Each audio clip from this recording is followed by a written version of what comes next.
நான் சொல்ல போகிற உணவெல்லாம் ஒரு மாதம் ஒதுக்கி பாருங்கள். முன்னேற்றம் தெரிஞ்சிருச்சு அப்படின்னா அதுக்கப்புறம் உங்களுக்கு நான் சொல்கிற விஷயங்கள் மேலே நம்பிக்கை வரும். சர்க்கரை வியாதிக்குன்னு 48 நாள் டயட் இருக்கு, ஜாயின் பண்ணுங்க.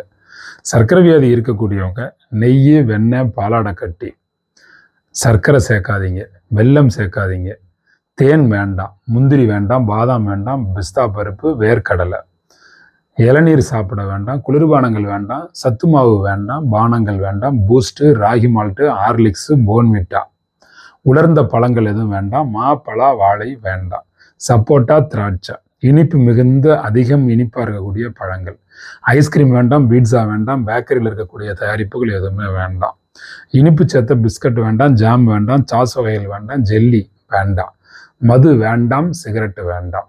ஒரு மாதம் இதை மட்டும் ஒதுக்கி இருங்க. முடிஞ்ச அரிசியை சேஞ்ச் பண்ணுங்க, வேற அரிசியா. மைதா மாவு பொருள்கள் வேண்டாம். இதை மட்டும் நீங்கள் செய்து பாருங்க. தண்ணி நல்லா குடிங்க, நல்லா தூங்குங்க. ஒரு மாதத்துல சேஞ்சு தெரியும்.